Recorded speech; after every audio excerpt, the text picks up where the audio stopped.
শুভ দুপুর বন্ধুরা, তোমরা সবাইকে কি করছো? খাওয়া দাওয়া নিশ্চয়ই সবার কমপ্লিট, কারণ এখন বাজে বেলা 3টে। আমাদের খাওয়া দাওয়া হয়ে গেছে। যখন ঐশানী খাচ্ছিল তখন ওকে ওর এক পিসিমণি গিফট দিয়ে গেছে। তো এমনি গিফটটা দিয়েছে, জন্মদিন এখনও বাকি আছে, তাও এমনি দিয়েছে। তো তখন খাচ্ছিল বলে গিফটটা খুলতে পারেনি, আর এখন তাড়াতাড়ি করে বসে গেছে।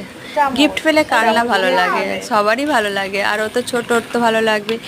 বা কী কী দিয়েছে দেখো, একটা টিফিন বক্স, একটা স্কুলের ব্যাগ আর একটা জলের বোতল। তো এগুলো সবটাই মেশো থেকে অর্ডার করেছে। আর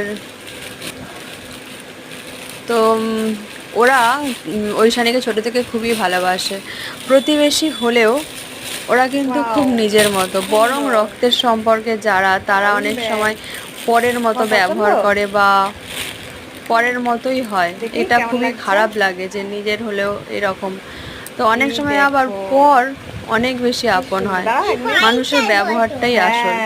ওই ভাইটার মতো তো একটা ওদের ফ্যামিলির সঙ্গে আমাদের ফ্যামিলির খুব ভালো একটা লিঙ্ক আছে, খুব ক্লোজ। কোনো কিছুতে দেওয়া নেওয়া এরকমটাই হয়। আর ওরা অনেক গুণী মানুষ।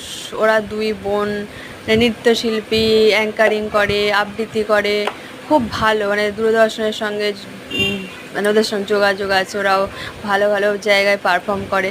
কিন্তু এতটুকু অহংকার নেই, খুব মনের দিক থেকে খুবই ভালো আর সরল সাদাসিধে। এই জন্য আমার খুব ভালো লাগে ওদেরকে। আর কেমন লাগছে? এটুকুই বলা। আর তোমরা হচ্ছে একটু পাশে থেকো, আমার ভিডিওগুলো দেখো, কেমন লাগে কমেন্ট করে জানিও। খুব ভালো থেকো, সুস্থ থেকো। আর এটা আমি তোমাদেরকে শেয়ার করলাম, কারণ তোমাদের সঙ্গে শেয়ার করবো না এমন তো হয় না, তাই যা কিছু করি সবটাই শেয়ার করি। টাটা।